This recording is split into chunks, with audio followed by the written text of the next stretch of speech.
พี่น้องใต้เหลียงเฮ็ดปล่อยวันเจอจัดใต้เหลียงค่ะนะวันที่13เดือนธันวาคมปี2025เมื่อวานเนี่ย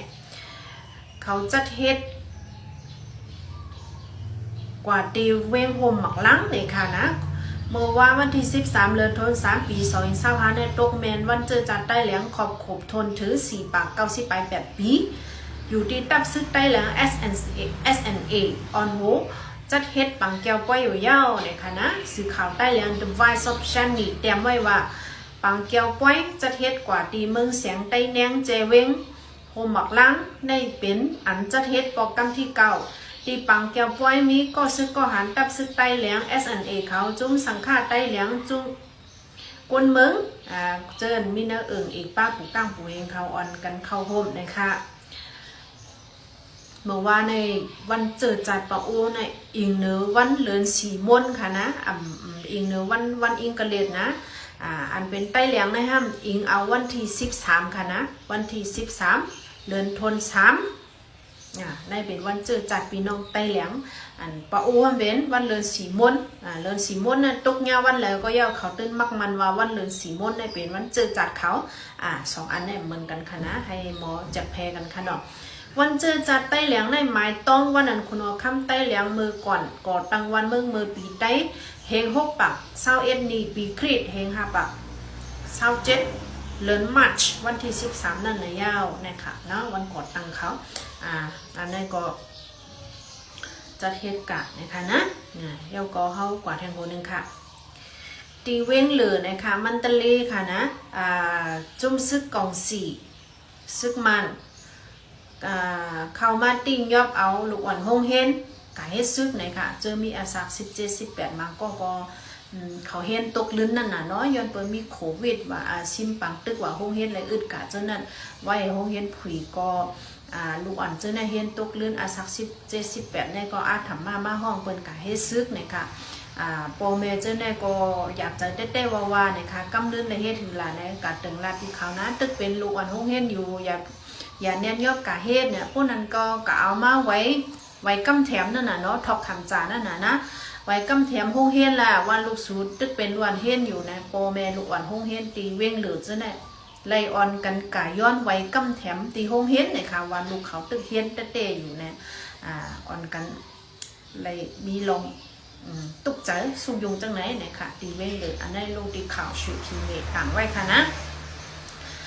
เอามาเฮียนอยู่ก็เป็นลูกอ่อนโฮงเฮียนก็ตึกเลยเอาลีกำแถมอยู่นะง่ายๆค่ะเข้ากว่าแพงโหนึงค่ะเย้าก็ตีเวงตั้งยันค่ะนะเมืองไต้ปอดของตีเจเวงตั้งยันยอบไหลก้นเฮ็ดจ่าเพี้ยน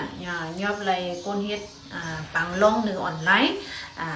กวนเมืองแขกค่ะนะปากไป60ไป5เกาะนี่ค่ะอันในลูกดีดาคิเล็กนิวส์เอเจนซี่ต่างไว้ค่ะนะเดี๋ยวก็ปาตังเครื่องโคศักดิ์ศรีค่ะนะยอบเลยเมื่อว่าไว้วันเนี่ยค่ะกันต่อค่ะไว้วันใจนอนยาไปเนี่ยเป็นกลางคำนั่นเป็นไผ่ม่านไว้เลยค่ะกะหันพิษคำว่ากลางคำวันที่13กลางคำเมื่อว่าเนี่ยยอบเลยนะคะนะปากไป60ไป5เกาะคนแขกเดี๋ยวก็ครึ่งอันเป็นสตาร์ลิงเขาคอม5ลูกพง30ลูกสตาร์ลิง2หวยนะคะสตาร์ลิงได้เป็นเครื่องจุตู้อันปันไลอินเทอร์เน็ตค่ะนะอันจากอินเทอร์เน็ตไลตีตั้งยันค่ะว่าเนออุกจูนา6ค่ะว่านะนา6ค่ะนา6ค่ะแดมหมู่ไผ่ใต้นะไผ่มันเป็นไว้นา6ยอบไรกว่าลงตั้งเจอแน่ไหนค่ะแก้วชันเนี่ยก็อยู่กันแล้วก็รอดค่ะเนาะพี่น้องเขาก็อันกันฟังอีกนึงค่ะนะพองยามเปิ้นยอบเฮาแฮงเจไหนก็อังกว่าซุยจอมเตลีค่ะเนาะเฮากว่าแห่งคนนึงค่ะเดี๋ยวก็ตีเว้งตาคิเล็กค่ะนะเมื่อวันที่10ป่นมานั่นค่ะยามดูแนค่ะเนาะย้ำ9 โมงครึ่งกลางคืนตีหมักย่างอกจุ่มย่างค่ะนะในเวงตาคิเล็กในเปิ้นมาจันเอากว่าในป่าก้อนหนึ่งอาสา60 ไป 2 ปีจือว่าป่าจันแสนในนั่นค่ะนะเป็นพี่น้องใต้ยอบกว่าเลย4 วันยาวเลยค่ะข่าวมันไปเลยข่าวสังมาเนี่ยค่ะว่าเฮเปิ้นมาจันมันนางกว่าหลักตูมันนางกว่าเยาก็ แย่ผลิตตั้งมันเขาอ่อนกันมาที่เฮือเนี่ยมาสอบมาถามตัวก้นเฮือนเขาเอากว่าข้อมูลมันเสต้าเนี่ยก็ต่อถึงเมื่อเลี้ยวไล่กว่า4 วันเย้า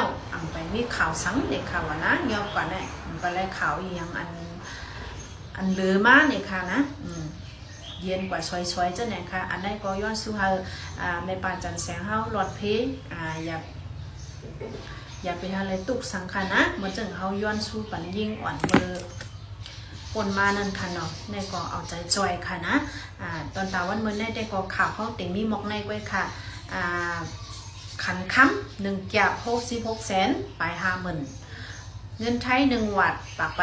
27 เตียอเมริกา1 ตอน4 เหง4 ปากไป5 คันค่ะค่าเฮาอยู่เฮือนอันค่ะปานังค่ะไม่สงค่ะอย่าลืมกดไลค์กดติดตามกดแชร์ค่ะนะ